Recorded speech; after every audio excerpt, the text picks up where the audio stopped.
And it's a good afternoon to the Sportsfan radio panel and plenty happening.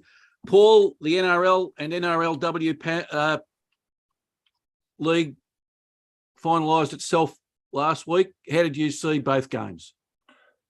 Well, I think, I don't know if I was as confident as saying that Penrith would win it all, but I know I had them down from quite a while back as one of the few teams that could win it. What surprised me at the business end of the season was to not have three of the more, driven teams with what you'd have to call competitive coaches in Craig Bellamy at the Storm, Craig Fitzgibbon at the Sharks, and, of course, our man at the Roosters, Trent Robinson. I was very surprised, but it shows how open the competition is, that those three teams didn't feature in the Final Four. Perhaps like the AFL Grand Final was somewhat unfortunate. It wasn't much of a show, the Grand Final, and it wasn't much fun for my friends who follow Parramatta. They have a very long drought dating back to when I was about 3 foot tall. So that's how long it's been since Parramatta has won a premiership. Penrith just absolutely steamrolled them. And it reminded me of having watched the Storm for 15 years here. Good teams would arrive, and Parramatta was a very good team in very good form. And not only do they play well, but they make you play bad. And the thing is with the Eels, you've got to give them credit. They actually didn't play that bad, the Eels. But Penrith turned on what they're describing as the best first half of football ever, not just in a grand final. So it was almost unplayable, almost in Gelding. I know you'd like those cricket balls. It's just unplayable. I remember one by Wacker Eunice they show on the ads. It moves in, the guy's framing up, and then moves out, takes the off stump. You couldn't play against Penrith. So I don't think Parramatta, were that bad, and they won't need an army of motivational speakers to say, to get them up for next year. They came incredibly close to winning a grand final, but they're up against a team who, I'm trying to think of the AFL analogy, but this Penrith team, they won all 4 grades, which is a scary concept for anyone who doesn't follow Penrith. So not only have they got a premiership team, and the law of attrition is that you lose players when you win premierships. They already are losing a couple, one of whom's already joked about the team he's going to, the West Tigers, which isn't that hard a joke to write. But they've got 4 grades coming through. And that's not the women's. That's 4 grades of men's football who will replenish the stocks in that grand final team. And that's not something, again, without comparison. The AFL teams don't have that. They've got a draft system, and it's not as if the Cats, for example, to stay on top, will have all the players from the Falcons coming through to them. You've got to understand in rugby league, most of the feeder teams and the younger reserve teams will be coming into that first grade squad. So if you're a Penrith fan, you'll be thinking this could be 3-4 more years of this. So you have to give them credit. It's built on the back of local juniors. They've copped some slack a bit of fire in the media and from a lot of fans that they've carried on too much. They've been cocky, they've been arrogant.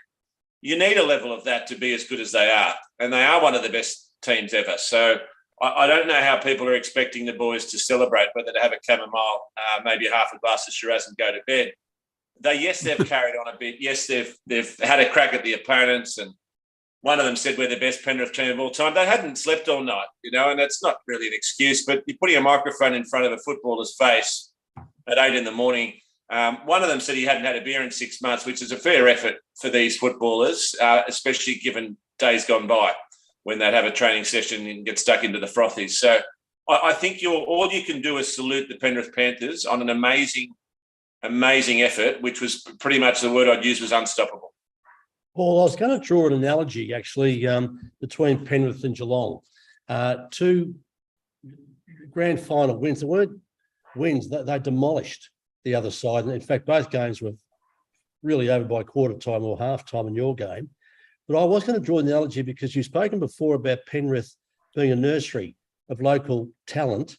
And it seems to me that Geelong is sort of a bit like that. I mean, you mentioned the Geelong Falcons, but a lot of the players have got farms and they've got properties. They've made Geelong their destination. I mean, Dangerfield and Cameron are the 2 outstanding ones, but they just seem to be getting players that want to play there, and B, once they get there, they get into this sort of way of doing things. And I just see analogies with Penrith and Geelong for that reason.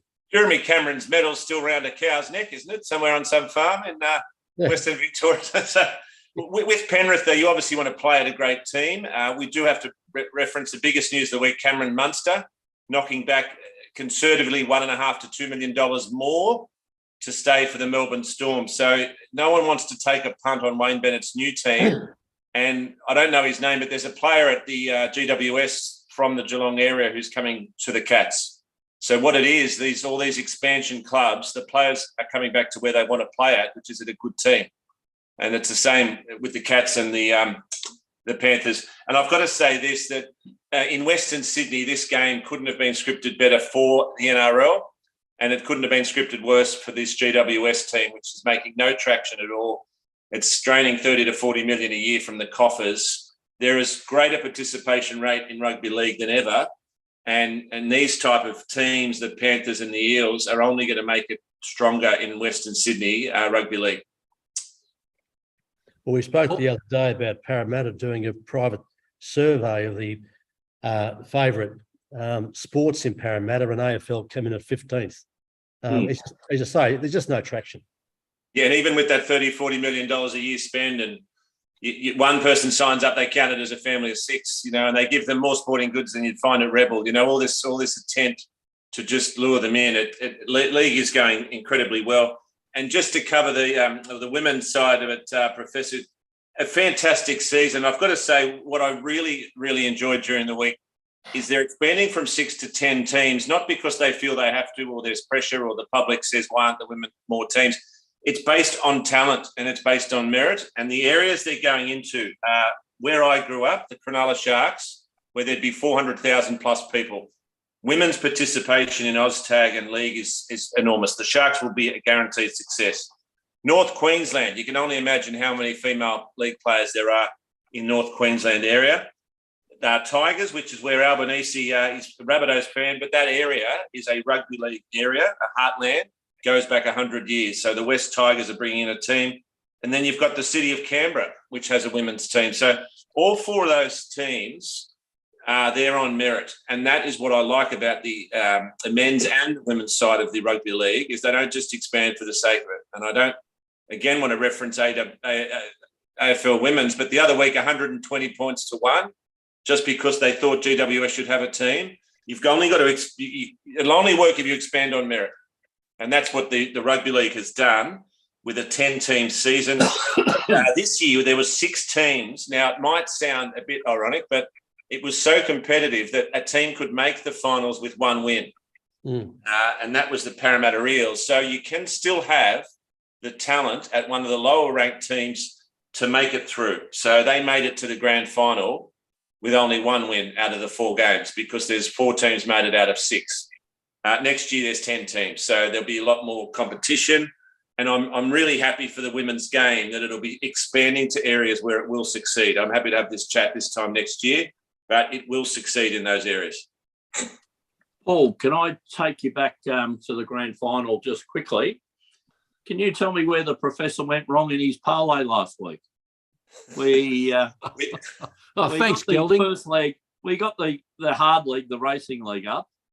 And just for the viewers, Professor, if you want to revert on your parlay from last week. Yes. Aside from the horse leg, it was taking the Eels plus 8.5 and Mako Siva to score a try. And Paul, on yesterday's That's Racing, I said I knew the parlay wasn't going to get up when Siva was about 1.5 meters away from the line. All he had to do was put the ball down and fumbled it. He dropped his lollies, yes. So it was a pretty embarrassing moment. It summed up the game for the Eels, and unfortunately, we came up against a steam train, and even a professor's parlay can be stopped by a steam train. So they were half steam train, half Ferrari, Penrith. Parramatta never got into the game, and it's those sort of errors that you make when a team just has you so under the thumb and under the pump as they had them from the outset. It was the energy levels of Penrith were off the charts. It was a brutal game, but Penrith just demolished the Eels. They didn't know it hit them. the professor yesterday on That's Racing, the offshoot of today's show, said, of course, if he had have held that ball and got the touchdowns, that may have put them back in the game, and his 8.5 points may have been gettable. Maybe the weight of the professor's parlay on his shoulders just still too much, and he dropped a ball that my 6-year-old son could have scored. So it summed up the night for Parramatta, but they shouldn't be too disheartened. They had a great season, and if they can hold on to their 6 and 7, they'll be good next year. But Wayne Bennett's circling more like a shark than a dolphin.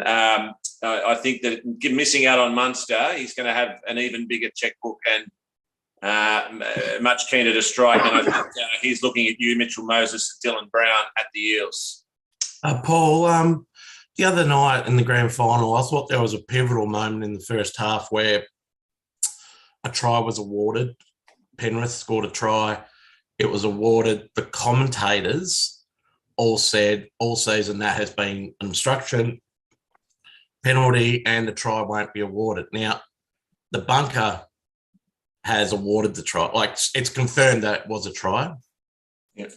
So are the commentators wrong? Do they not know what they're talking about? Or is the bunker wrong? Or did the bunker on this occasion get the decision right and all the rest of the decisions have been wrong? Because I've got to take you to that hands in the back recent one at the AFL grand final. Was it or was it prelim? But the rule is a grey area and it's up to interpretation. What the commentators were saying is every time that's happened, that factual scenario this year, it's been called obstruction. Now, they haven't necessarily agreed with that hardline application of the rule, but you've got to be consistent, particularly in a game as big as the grand final. I remember the commentators almost being speechless when that was awarded. So I'm not saying that won Penrith the game. They obviously were the better team, but that there needs to be consistency. So the strict interpretation of the rule, which has been applied this year, that shouldn't have been a try. So the bunker was just stunningly bad in terms of consistency. Because the issue you had was that was awarded and then I think Parramatta, the next, or it might have been the next passage of play, but it was a short time after, Seibold dropped the ball over the try line. So you've got swings and roundabouts, and I know it's a what if or sliding door sort of moment, but they were two fairly large plays in the whole grand scheme of things. It was, and it was disappointing. I said on the show last week, I was hoping that the bunker wouldn't decide the game. They obviously didn't have any say in the bloke dropping the ball with the try line open, but that could have impacted the pressure levels on the Eels to have to score, and that could make a man think, I've got to score this try, otherwise we're curtains here. So it certainly was a big moment of the game, and I hate that the bunker played such a part on the match. And I haven't checked to see whether they've come out and said it was the wrong call, but they probably wouldn't. But there just hasn't been consistency. There's been so many times this year where you think that guy has not got in that player's way at all. That guy has not prevented a try, which is the rule. That's supposed to be the purpose of the rule, as the player prevents someone making a tackle. If they want to be hardline through the season, they've got to be hardline in the grand final. Yep.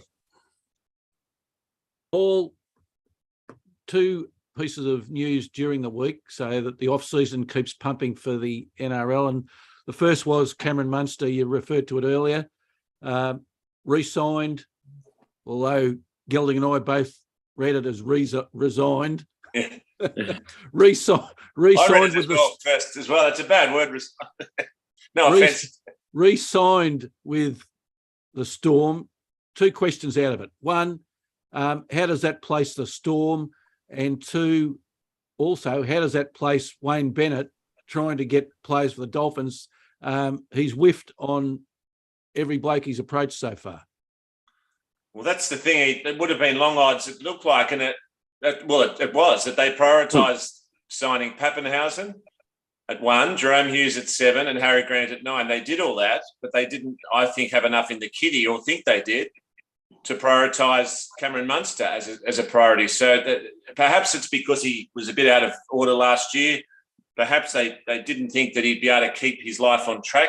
You got to understand that when they made that decision, that was very soon after he'd given up drinking and had his child and decided to get his head in the game as opposed to being a lunatic and a bit out of control. So I think from that point on, they scratched away, and the chairman of the Storm, Mr. Tripp, who Gelding had known from punting circles, Matthew Tripp, he just chipped away, worked away on the fact if you want to be a one-team player, we're going to deliver more success.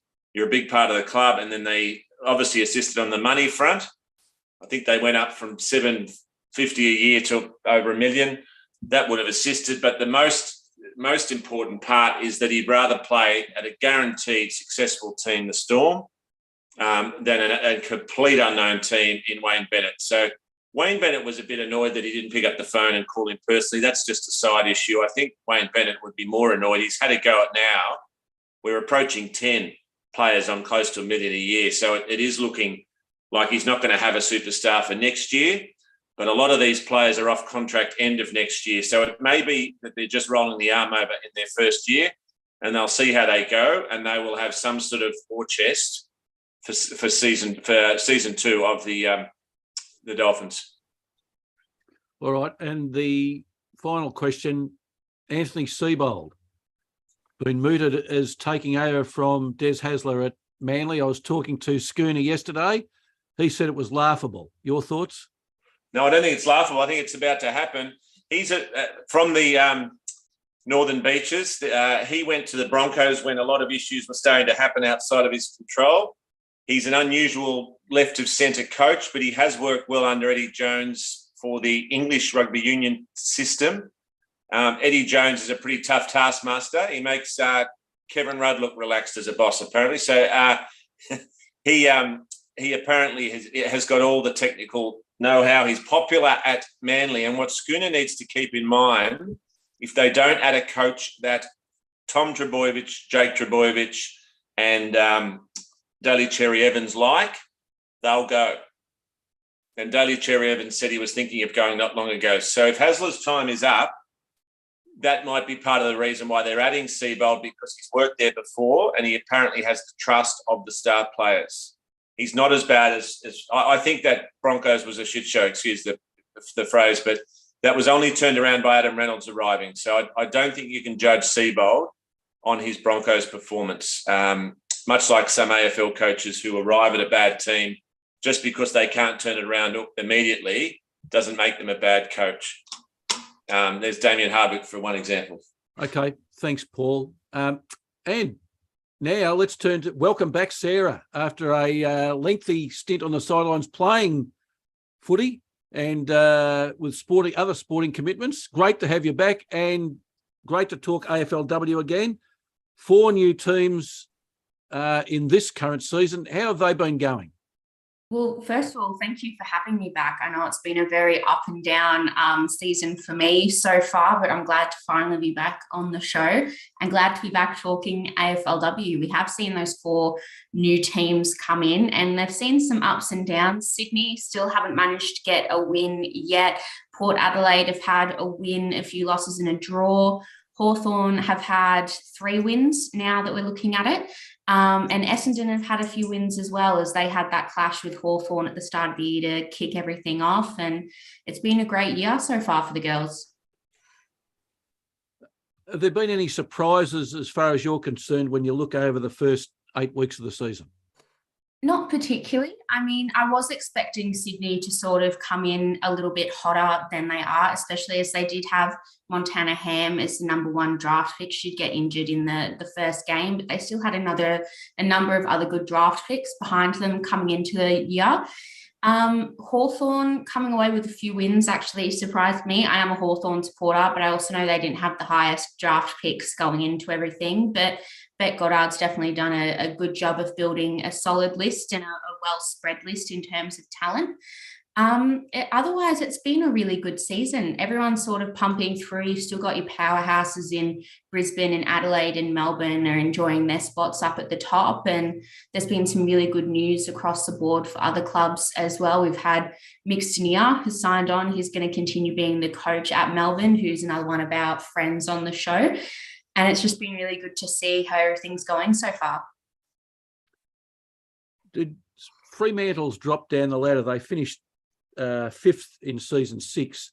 I can't say last year because the season started earlier this year. So season six, they finished 5th on the ladder. They've tumbled down and no chance of finals this year in the bottom 3. That surely couldn't have been what they were looking at the start of the season. Oh, absolutely not. I mean, last year they were sort of a sniff at going all of the way when we were talking about our pre-season preview, but they did lose a few of their key players to other clubs. The trade season and how the AFLW handles it when you've got 4 new clubs coming in is always really hard, and they did a little bit better with it this time than they did last time. But I guess Fremantle is just one of the casualties of the expansion coming in, and hopefully we get to see them bounce back a little bit more in the future. Gelding, I know you've got a question. You were practicing it yesterday on That's Racing. Yes, good afternoon, Sarah. Look, just having a look at the league ladder at the moment, and I know we've had a wager in the past on the performance of Richmond, but now with 5 wins and, just sitting round about that 5th spot at the moment, but could easily drop down to 7th quite easily. Where do you think they'll finish? I mean, they definitely have a chance of getting into or deep into the finals as it stands. They've got, I can't remember exactly who they're coming up against in the next couple of weeks, but to talk about when I first started coming on this show and Richmond won their first game ever towards the end of the season, they've come so far, and it's one of those testaments, especially as they're not one of the original teams, like the other ones that we sort of speak about a lot, the Adelaides and the Brisbanes and the Melbournes who have been there since day dot. Someone to come in as an expansion side and be able to improve so quickly has been amazing. And they've already got some very popular names. I mean, everyone knows about Monique Conti, and I was going to say it before everyone loves Monique Conti, and she's got the twins behind her as well. And a really strong side coming through. They're probably one of the really good stories that you talk about in terms of expansion sides, because they have managed to really wrap their heads around coming into the competition after it was formed and sort of taking those next steps to success. It does seem that you're right, though. The sides that have started from day one, in Brisbane, Adelaide and Melbourne sitting 1, 2 and 3, North Melbourne are up there again, so those sides certainly do have a big advantage on the newer sides. And that's why I think Hawthorn's year has been gone so well. All of a sudden, chance to beat GWS next week, and all of a sudden they've got 4 wins in a row and a bit of momentum. Oh, absolutely. Maybe an outside chance for the 8. You never know. And it's a lot of the Hawthorn hopes were put on the shoulders of the coach. And Beck Goddard, she'd already won flags coaching Adelaide, and she came across to Hawthorn before they even had an AFLW side, just based on what they were going to do and helping them build it and get it to that point. So there was a lot of hope going into Hawthorn, but they've done really well with what they've had. Like, as I said before, the side that seems like they've sort of got the rough end of the stick would be Port Adelaide and Swans. Even though Port Adelaide had a few very good players coming in, they probably just don't have the depth that they have or wanted to have, whereas Hawthorn has a bit more of a deeper talent pool to draw from. Gelding, just in response to your question, Richmond have got Carlton next week, who are currently sitting 10th. Yep. They've got North Melbourne, who are currently sitting 6th, just below Richmond, and they've got the Giants, who are 15th. So there's an excellent chance that they will make the final 8 at the end of this. I do notice there's only one game between North Melbourne and Richmond, their percentage, North Melbourne's percentage, is a lot higher than Richmond. So even though we're sitting up there, we've got a pretty poor percentage, but it's good to see us in the 8. Sarah, welcome back, by the way. It's great to see you back. Sarah, you watch a lot of AFLW, and I expect a lot of women's football generally. 7 seasons in. For those who don't follow the games, or certainly don't follow it as much as the men's game, what are you seeing are the aspects of the game that are really improving? And really are worth the ticket to come and watch the women's game? I think it's a lot of just those small skills that we didn't really think about. A lot of the first teams that kicked off in 2017, some of the best players in that year had never played footy before until someone went and tapped them on the shoulder and said, well, we're doing this. Do you want to come and have a crack? So you're now seeing girls that have played footy their whole lives getting drafted into the AFLW and being able to sort of, they're building a culture and they're starting from scratch and really able to sort of take this thing off and build with it. It's amazing to see just the young talent that's coming through as well. Even small things like just kicking, accuracy seems to have gone through the roof. I remember one of the first games I went to, I feel like there was 4 goals scored between both teams, but like 20 behinds. Like it was just that sort of accuracy thing, something that they were still building on. And it's gotten a lot better now from what I've seen. But I've really enjoyed just being able to see, that growth and the talent pool still not as deep as you'd like it to be filling an 18-team competition, but it will get deeper and bigger because as Darcy Vescio said, if you can't see it, you can't be it. So girls want to be able to see it so they can actually be it. And they can then dream and aspire to be playing AFLW, and more talent comes in and the standard of the competition hopefully increases. Well, along that line, it's always been a thing that the women's game is populated by girls that have played a lot of sports. And I have the feeling that soon, if not now, there's going to be a culture of starting with AFL, because previously girls had to pretty much get out of the game at the age of 12, 13. Well, those 12-year-olds are now 18, 7 seasons in. So do you feel that there'll be more girls that are just going to devote themselves solely to AFL rather than multitask with other sports?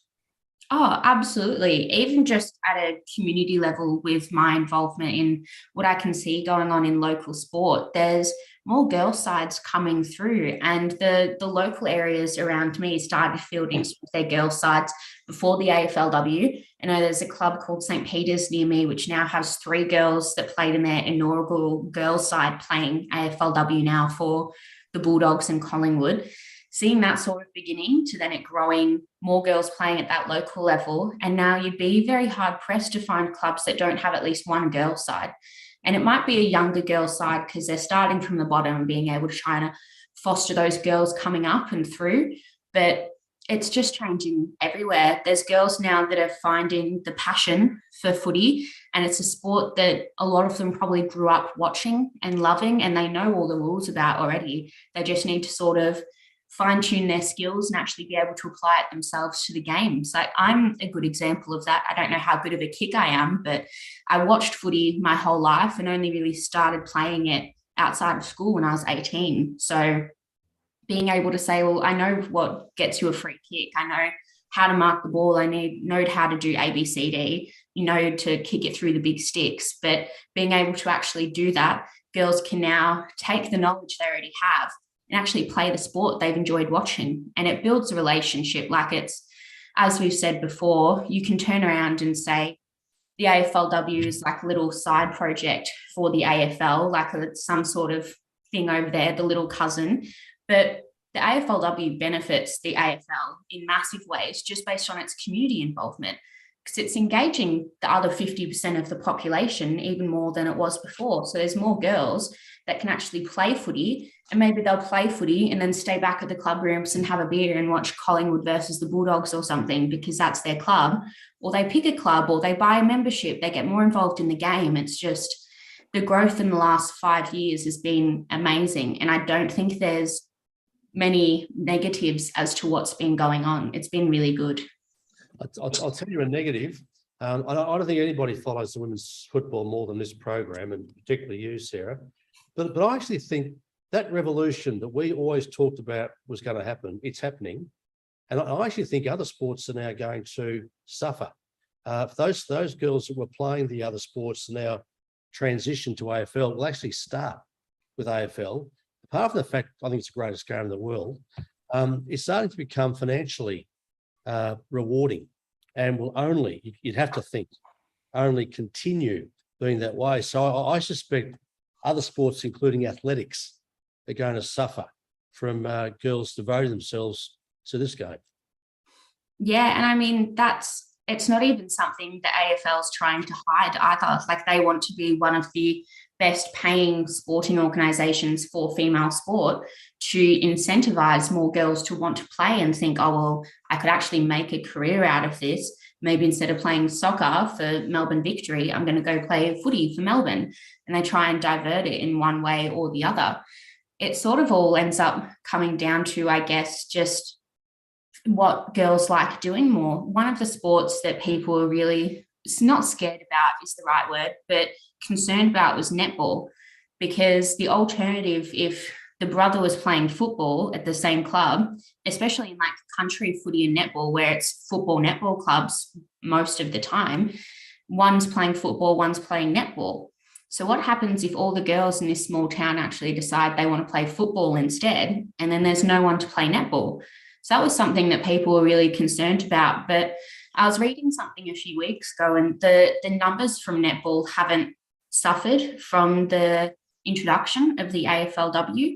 It's only really introduced kids that play more sport now, because the parents are just saying, well, you're going to play netball, that's going to go for less than an hour, and then you're going to go play football, that'll go for 2 hours maybe. You could do one on both days, or one's on a Friday night, because netball and football, it really just depends what competition you're in. Football for juniors usually on a Sunday, but they're just saying it's more opportunities for girls to play sport. What they pick in the end, if they do have that skill and the potential to go professional, I don't know how other competitions could really keep up with the AFL, because it's already a powerhouse of Australian sport, but there's other competitions that are still pushing through and making sure they're making those next steps to try and remain competitive. But you never know, it could just be a family connection. There might be someone who grows up in New South Wales and they think, oh, well, the AFLW, they could pay me to do this, do that. But I've always had this dream of playing for a rugby club. Like, this is what I want to do. This is what my sport is. This is what I love more. And people might do that or both. I guess we just have to see how it all unfolds the next 10 years, really, to see when that decision becomes paramount. Sarah, you raised some really good points there around the netball as a consideration when leagues were starting off with the with women's football, and I think the stats support that there's been some loss, but it hasn't been as significant as what was mooted originally. One thing that we've talked about is coaching and not having as many female coaches as we would like to see. And obviously there's programs now that they're addressing that. One club that appointed a new coach last year was St Kilda, and they appointed Nick Del Santo. Now, St Kilda, I know they've got injuries, but you would suggest that they are underperforming significantly. And the other night they kicked, I think they kicked their first goal late in the third quarter. But is it a coaching thing with St Kilda, or is it just the whole list management, players, injuries, etc.? Yeah. I guess it's a little bit hard when we're talking about we want more female coaches. We can sort of push them through, and we can have female coaches there if we wanted, but they might not be as good yet as some of the male options, because I have no doubt that there's absolutely amazing female football coaches out there, but the game hasn't been around as long to be able to generate the interest in females to coach the sport. So even I know girls that are coaching like assistant coaches or head coaches at VFLW level or just at a local level, and you have female coaches in a few different assistant roles in the AFLW as well. The only head coach being Beck Goddard, but it's just sort of, I guess, waiting to see it come through, because we can push it through and say, well, yeah, every club has to have a female coach now, but then the quality of the game might suffer because of that. We just sort of have to ride the balance and say the same thing with the talent pool. You couldn't straight out push 18 sides into the competition and say, yeah, everyone fend for yourselves. And some could probably argue that we've done it a bit too quick already, having those 18 sides and then not all being competitive, like Port Adelaide and the Swans this year. But it's sort of the different reasoning. I'd say that there's a good reason to have every AFL club having a women's team so that every club can engage 100% of their members in all sorts of aspects. And it's also a good opportunity for jobs, marketing, all that sort of stuff. There's a lot of growth that it can bring to those clubs, but you still want them to be as competitive and have the best of the best people leading those clubs. Beck Goddard is one of the best in the AFLW. We know that. But there's other coaches, male coaches, who are just better for those roles at the moment. And the development that they have in place, even St Kilda has their own development program, which they also try and target women to bring on board to help with coaching and grow through there. There's the development in place. We probably just won't see or reap the benefits for it for another 5-10 years. Sarah, 3 rounds today, 3 games, 1-10, 3-10 and 5-10. Essendon and Geelong being played at Warrnambool, so out in the country. Who do you think will win that game and why? I think Sarah. She's out. Yeah, sorry, broke up for a little bit. Did you get that question, Sarah? No, I didn't, sorry. Okay, so there's 3 games being played today in AFL Women's. Essendon and Geelong playing in Warrnambool. Who do you think will win that game? I'm going to tip, so it's a bit of a tricky one because they're both sort of sitting in that middle of the ladder and both have had decent years so far, but I'm going to tip Geelong. Just thinking that Geelong have had a really good season so far with the ups and downs, but they've also got a bit more of a foundation to their team than Essendon. Okay, then at Casey, a game that Coutta and I have an interest in this afternoon at 3:10. Melbourne 3rd, playing the Western Bulldogs 8th, probably the match of the round, actually. Who's going to win that one? I think Melbourne are going to come away with the win on that one. I do love the underdogs, but Melbourne have just had a really good season so far.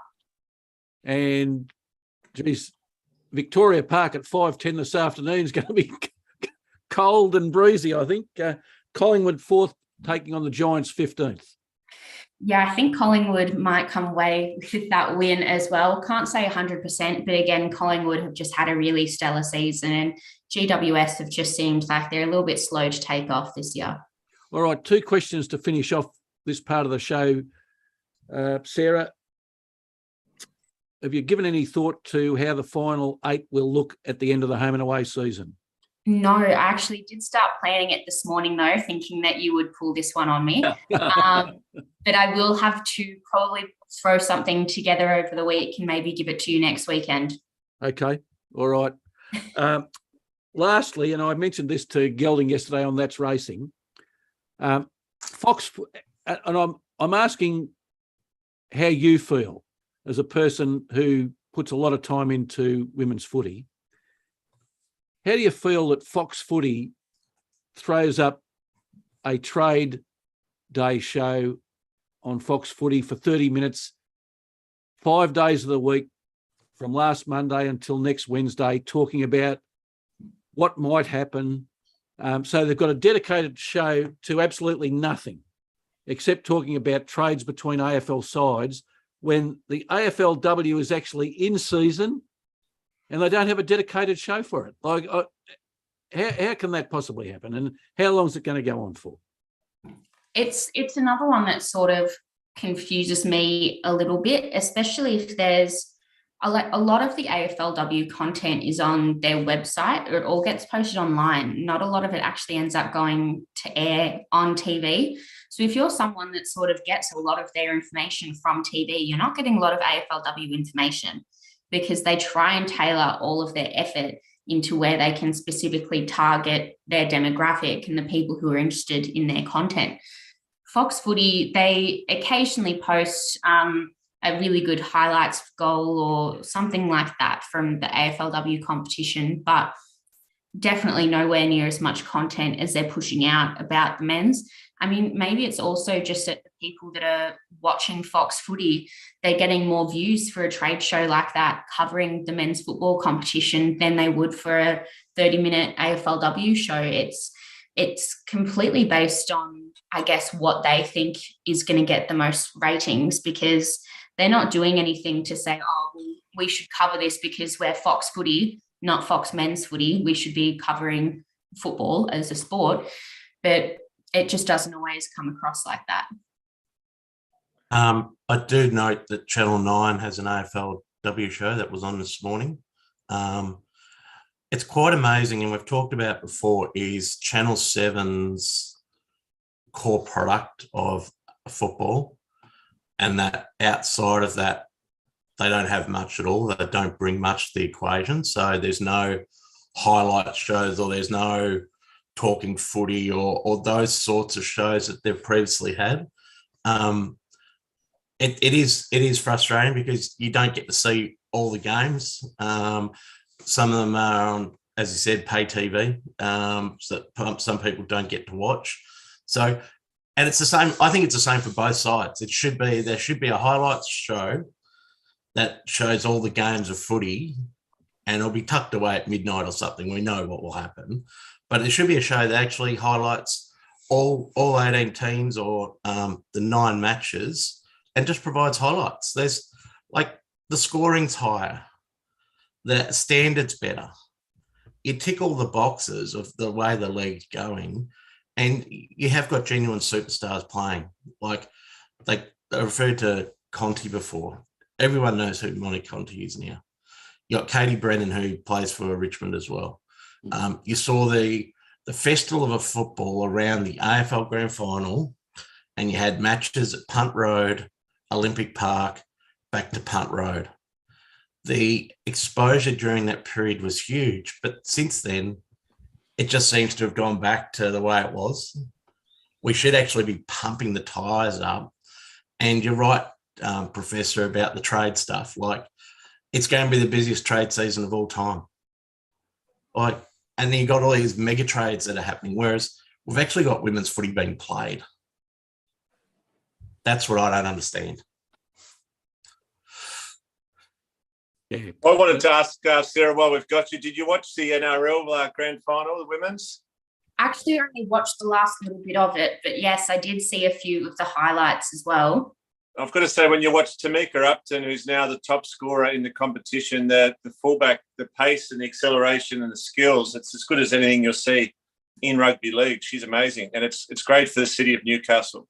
Oh, absolutely. And one of the things that I reckon is unique to the NRLW is they might not have as many teams as the AFL, but it means that the talent is not as far spread. So you do have the best of the best spread amongst not as many teams. So the standard is expectedly a little bit higher than you would see in the AFLW. So even just watching that last little bit of the NRLW Grand Final, it was just amazing to see because it was a really good spectacle of sport.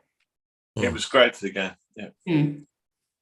So, Sarah, just one final question. How long before we see a show that's called AFLW 360? Oh, probably too long. I don't know how we'd even manage to get one of those on the screens. It'd probably first go to Facebook or YouTube or something before it even made actual commercial TV, but you'd hope within the next 5 years. It's all things that should come with the increase in talent and quality in the competition. As Coott said, it's the scoring's higher, the quality's better. It's all things that we really want to see in the next 5 to 10 years as the competition continues growing. All right, thanks for that wrap, Sarah. We've really been looking forward to you coming back and talking AFLW. It really, it's a very interesting part of the show, and we're looking forward to continuing the coverage between now and the end of the AFLW season. Thanks for having me. No worries. All right, Judge, I want to roll 2 subjects together. We were talking about Essendon and Andrew Thorburn during the week, and then also the National Sports Tribunal and the AFL inquiry into Hawthorn's mess. I didn't notice that the National Sports Tribunal put their hand up to sort out Essendon and Andrew Thorburn, though. Yes. Has it been a more extraordinary sports story in the last few years, guys? I think you mentioned, Paul, his career was shorter than or about the same as Mel Meninga's as a rugby coach. Would that be about right? Well, Mal's final words were, "Nah, stuff this, I'm buggered." I don't know, given the religious faith of the departed AFL boss, whether he'd use that exact phrase, but he left about as quickly. Well, it is extraordinary, Professor, and this, I mean, I've always said that the world's run by idiots and so is sport. I mean, Essendon, how that president is still there is beyond me, but it's really odd. You can't ask the question, apparently, about somebody's religion, but 30 hours after you appoint them, you can absolutely get stuck into them and make all sorts of connections between his church and his so-called views. Why Thorburn was ever appointed, to me, was just extraordinary, Professor. I suppose you've read that he was actually on the selection committee to appoint a CEO and looked around and said, well, maybe the best person's me. Oh, yeah, and then we'll do some due diligence with Ernst & Young, I think it was. And, yep, he's the best person. And 30 hours later, he's Gornsky. And it's been media fodder from both sides of the political divide ever since. But I said to you before he was scrubbed, but when he got the appointment, Professor, what's he doing being a CEO of a footy club? He's gone from NAB, 35,000 employees to 150, $4 billion profit to, I don't know, 4 or 5 million. I just thought the whole fit was absolutely wrong in the first place. But so far as the National Sports Tribunal, I just think they're embarrassing themselves, Professor. We spoke about this interestingly last week. Why haven't they got any work to do? They actually put their hand up and said to the media, oh, can we have the job, please? We've got 80 arbitrators waiting for your call. It's like a Demtel ad.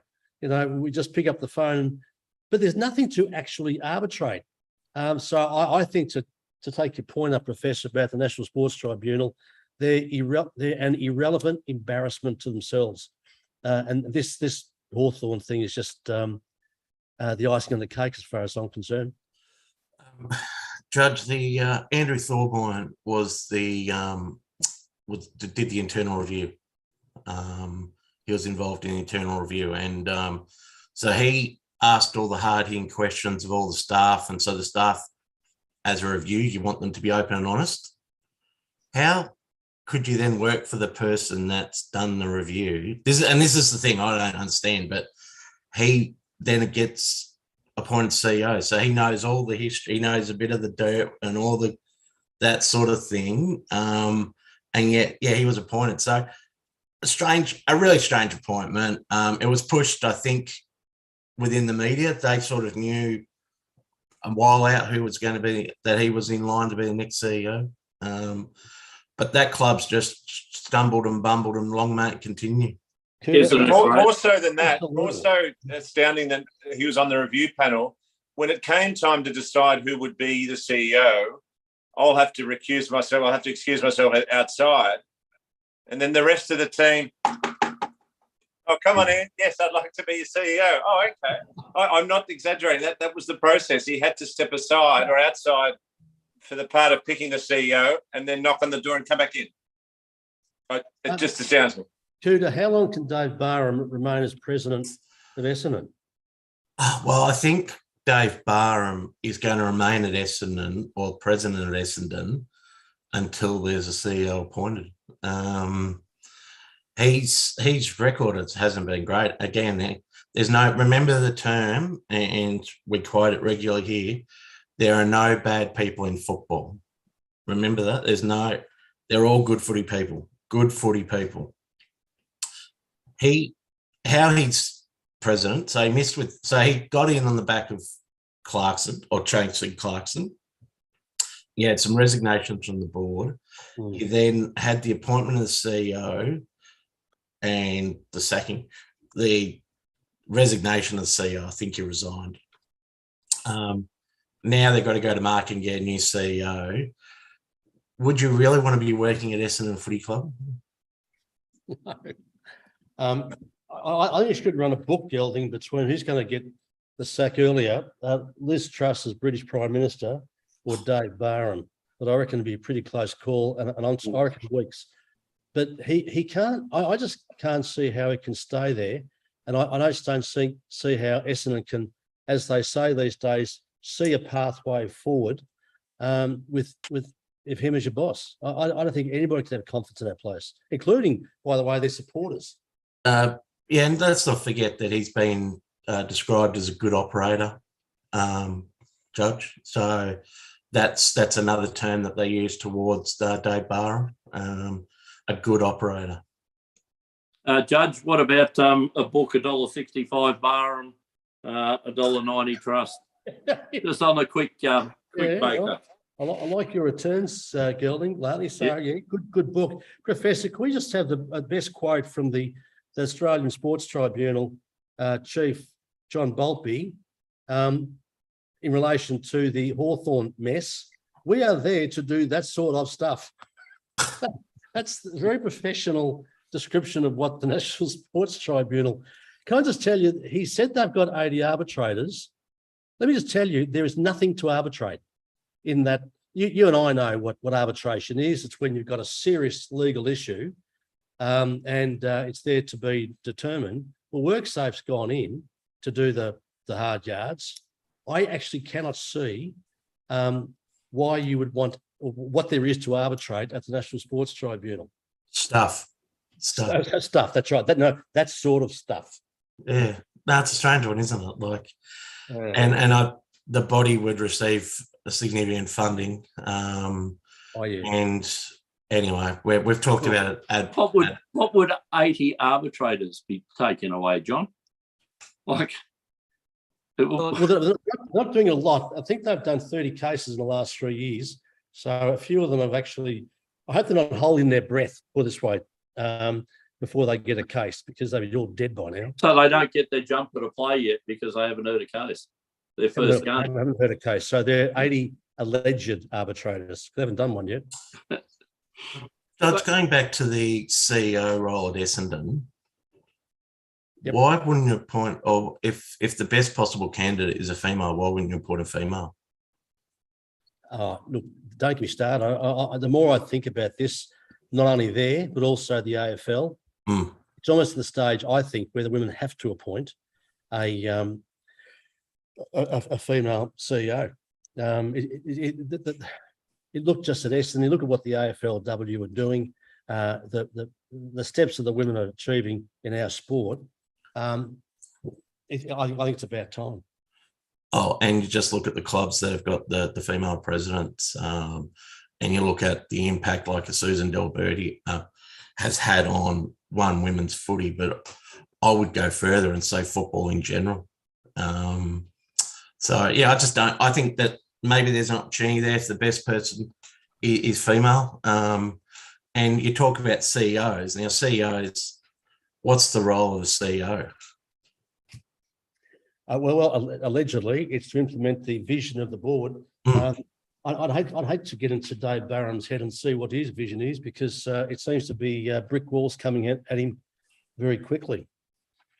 Personally, I'd put in Christine Holgate is my call at the head of the AFL, and I think she'd do a better job than any of the men getting around. And can I also just add, Professor? Can I just say on that, sorry to jump in, Judge, can we say with Christine Holgate, watch this space? Is that all right? Oh, very good, very good. Yeah, that's going to go as a Tuesday account there. Thank you. Paul. The moral outrage, Professor, it's a bit over the top, isn't it? I mean, it's a bloody football club. And I just look at what's his name, Foster, who's Craig Foster, who's drawn attention to the 6,500 migrant workers who've died building in Qatar. Where's the moral outrage about that? Where's Daniel Andrews saying the Australian soccer team cannot go to Qatar? They're homophobic. They cannot hold the Women's World Cup there because they'd arrest half the well, not half, but they'd arrest a lot of the players that are playing in the because of same-sex. It's hard to play in a burqa. True. the moral outrage is just quite, I think, incredible over this this whole Essendon thing. And if we're going to take that line, well, be careful what you wish for. Because he was good enough to run Australia's biggest bank, but after he can't run an AFL club, or the whole world goes crazy. And well, he did cop a bit of a hiding for the way he ran the biggest bank. He might have, yes. Tell me this, Judge, if you were exploring appointing a CEO to your organisation, wouldn't you have had a look to see what the Royal Commissioner said about the person when they were investigating the NAB? Yes, Professor, and you wouldn't need to be Ernst & Young to do that. You got a 20-year-old on a looking at social media and so hang on, there's a fair bit about this bloke. And do you know about what the Commission said about him? That he just did not learn from his mistakes. And did you also see what the thing about his church has been saying? I mean, anybody with any nous could you do better due diligence than what these mugs have done. Yeah. Sport is run by idiots. Yeah, I think we can quote you, Judge. Yep, absolutely. Like it's like it for a country that loves sport, and like Gelding, I didn't know there was T20s being played at the moment. Did you? That's just popped up from nowhere, and Yep. the Sheffield Shield just started, I believe. Yep. Just, Again, out of the blue, and there's going to be a big final in November. Yeah. At the G and all that, and all of a sudden this T20 competition's on us, and Sheffield Shield cricket get publicity. That'll be a first. Well, the Marsh Cup, as it's, I think it's called. Is it? No, that's the 50 over one. That's being played as well, I think. And so I don't know what this one was called this year. It changes every year. Yeah. And this is for the T20 building up for the World Cup, and we beat the West Indies by 30 odd runs on Friday night. So, we're away. We should be competitive in it, but it'll be good if it got a bit of publicity. Yeah. Oh, absolutely. Yeah. The only reason it's on is that it's tucked away on pay TV, and you look at it on the socials. It's the women's, of course, the women's 50 overs is being played at the moment as well. Victoria's doing quite nicely in that. And again, that's an outstanding competition. And actually, the women's Big Bash is quite entertaining to watch too. And that's getting a fair bit of publicity as they seem to pour more into the Big Bash. So that'll be commencing at the end of the T20 competition. So maybe that'll be something to follow. The women's Big Bash is interesting because they actually do get the stars playing. Yeah. You get to see the good Australian sides and the girls from England come across. And so, it's very, very competitive. Whereas cricket. The men's Big Bash, cook the goose, as we've talked about previously. Yeah. The problems of them trying to get star talent. And this year they did a draft of players or overseas players, whatever it was. Again, I don't think it probably missed the point. It probably the Big Bash is too long, and they can't get these people. The internationals travel around to different competitions, so it is too long. It's built just for TV to fill in that summer January period, but it's starting a bit earlier now in December and going into February. The initial concept was for that period after the test, in Melbourne and Sydney, and then you concentrate on that. Then Cricket Australia, in their wisdom, have killed the golden goose. So now they're bending over backwards like they're in a limbo competition to try and get players like Dave Warner in. Yeah, because they can earn ball money overseas. Yeah. So that's where if you make it a more condensed kind of competition in a smaller time, it'll have more interest. It'll have these players, and good luck to the players if they can pick and choose where they want to go. But that's fine. But if you want to be competitive on a world standing, yeah, let's do it. Professor, can I just raise just very quickly a big decision this week? Apparently, the Tasmanian team has got under the radar, and I already see the air's been let out of the balloon in terms of expectations. The stadium now is no longer critical to the Tasmanian licence, apparently. So I think this story is getting worse all the time, but apparently there's a decision this week. All right, Judge, thanks for that. Now, Gelding, before we look at today's tip rather than tips. I found a couple more, Professor. Okay. Let me just say that sanity finally prevailed yesterday in Sydney, and the races were finally called off before they needed a boat. What a ridiculous call, Sydney, yesterday. They've got the richest race in Australia being held there next week. They had the rail out 8 metres, and it goes back to a true position, Professor. And as we know, racing, 8 metres is probably about 3 horses. So I'd hate to be the horse next week trying to come out 4 or 5 wide, come down the centre of the track, because they are going to be racing on something that is just like, it'll be slop, and that's if Sydney gets no more rain this week, which is highly unlikely, the amount of rain they've got this year. So I just like that Melbourne Cup when Prince of whatever won, and all the top horses went out the outside, and it was just when Vanderham in 1976 swum and won the Melbourne Cup, and they cancelled the races straight after the race, when all the colours were just black. Again, a race that shouldn't have been run, but not to worry. But here they were in Sydney. They had the choice. Why would you run a meeting a week before the Australia's richest race when it's just going to cut up the track? Why not move it to Rose Hill? Why not move it to why not cancel it?